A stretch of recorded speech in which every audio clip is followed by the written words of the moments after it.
It looks like your average strip mall, but look closer. It's anything but average, especially in Plano. Once we get a car, we come to the temple, bring the car to the temple and seek blessings from God. This new Mustang is receiving a Hindu blessing outside a temple wedged between a fitness center and an Indian grocery store. The proud new owner is from India and moved to Plano recently to work. It's been a couple of months since I moved here, and yeah, till now everything's been very good.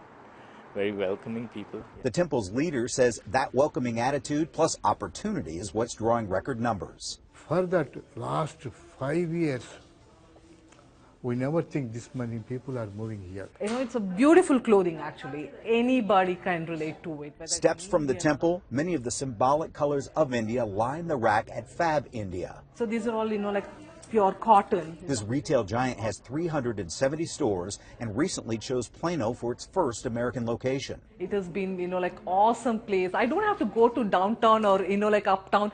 Anytime, everything you have it around here. Anything and everything, I just find it here in Plano. I mean, you can experience culture right here. Plano city planner Steve Sims tracks population change and says the Asian population, which Indian nationals are a part of, is now greater than the Hispanic population. Since the 2000 census, the Indian population has more than doubled, and they've taken over that role as being the largest segment of our Asian population. Tell all your friends. That's great news for Fab India, which hopes to draw more than loyal Indian shoppers. You know, it's a beautiful clothing actually. Anybody can relate to it, whether it's an Indian, an American, or African American, or anyone. Unfortunately, there's no shortage of stories about active shooters or home invasions. In fact, just last week in Atlanta, video emerged of 3 people breaking into a home. The homeowner comes out shooting. She survived. One of the intruders did not. So what would you do in that situation? Well, the Sim Room here at Defender Outdoors in Fort Worth is here to teach you what to do. They have about 2,000 square feet of space in here, everything from an office scenario to a restaurant scenario, even a home scenario. I got to go through the home invasion situation, and one of the first things I learned is that you have to take a defensive position. Hey,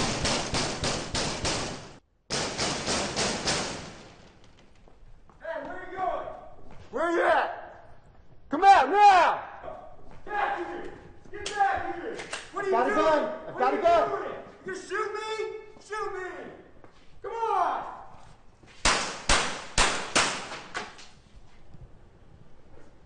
Somebody just come in my house. I think I shot him. Our first primary target is going to be this upper center chest area because that's where his heart, lungs, all that good stuff is. But if that doesn't work, going for those pelvic regions is a good shot as well. Lots of people go out and buy handguns and rifles and stuff like that, and they either sit in a closet or in a safe, or they may come out to a static range every so often, but that's not really training. That's not really preparing yourself for what could possibly happen. Matt Lillis has an extensive military background. He's the director of training here. As you can see, we all had on protective gear, and I was firing what's called simunition. It's a small round, and it has paint on the tip to mark where I hit that intruder.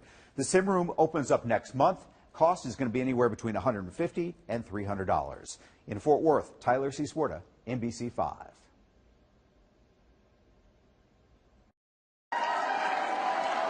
A champion enters the room, surrounded by those who dream of following in her footsteps and those who made the dream possible.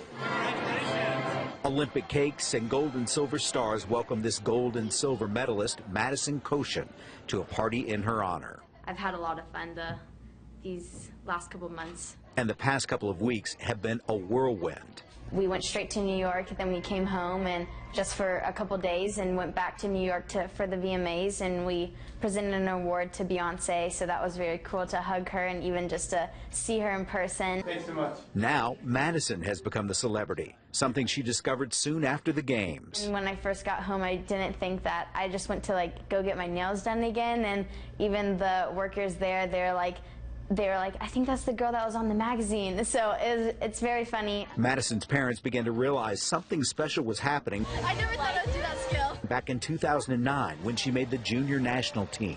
We were basically shocked because she came in 6th and made the national team. We were like, wow, okay, maybe we do have something there. And that whole journey just took off from there. Thank you. Sunday, Madison's coaches talked about finally being able to enjoy the success and what's next after Madison. It's only right now that you kind of like sit back and just try to enjoy it a little bit more. For us, it keeps going on, and we keep working and coaching other young gymnasts who have dreams like Madison. And for those dreamers with stars in their eyes, Madison had some advice. Just always believe in yourself and never give up. Last night, Madison got to throw out the first pitch at the Texas Rangers game. Tonight, she got to do it here for the Rough Riders in Frisco. Just another amazing day in the life of Madison Koshin. In Frisco, Tyler C. Swarta, NBC5. From the mat to the wall to the screen, Olympic wrestler Tervel Dolognev continues to make Arlington proud.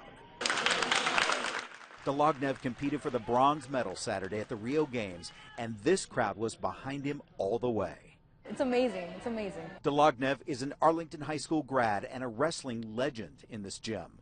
Nara Gonzalez finished 4th at state last year and got to practice with the Olympian during a clinic here. Seeing somebody that you like wrestled in this room, who you practice with, who you look up to, go to that level, it's just like, I can be there too. When you see people wrestling, they usually look pretty angry, but then when he's off on the mat and he's talking to people, he's real calm, collected, and he's having laughs. Dolognev taught Andrew Bell that there's more to wrestling than what happens on the mat. Because you get a different perspective on wrestling, you know, when you're coming from someone that has international experience and all that. So it changes you completely. Dolognev knows change. The Bulgarian-born athlete moved to the U.S. at 4. During his sophomore year, he caught the eye of a visionary coach while in PE. And it's pretty hard to find an Olympian in a PE class anywhere in the world. Unfortunately, Dolognev was defeated in only 31 seconds. But to this crowd, he will always be a champion. And no other wrestler in the state has made 2 Olympic teams. None. And 5th twice isn't what he wanted, but it's pretty dang good. Tervel has had chronic back problems throughout his career, and this may very well have been his last match, but he is not done on the mat. He's accepted a coaching job at Ohio State University. In Arlington, Tyler C. Swarta, NBC5. Right now, here it comes. It's the final moments of what police say was a deadly drag racing crash. The victim wasn't in a car, he was simply crossing the road. It was Friday night at exactly 9:43 and 57 seconds when a car is caught on surveillance video careening across a parking lot and slamming into parked cars next to the Grace and Truth Apostolic Church on Lake June. A church member who didn't want to go on camera showed us the video and described what happened. Oh, it was so loud. The victim was crossing Lake June at Holcomb when police say he was hit by one of the 2 racing cars. The violence of the crash severed the pedestrian's body. The distance involved in this crash really tells the story of how fast these guys must have been going. The victim had just stepped off the curb there by the Exxon station. The car then traveled down here, jumping across the curb right here by this pickup truck and ending up all the way down there by the church. At this point, police say 2 people have been arrested for racing, which resulted in serious bodily injury or death. In Southeast Dallas, Tyler C. Swarta, NBC5.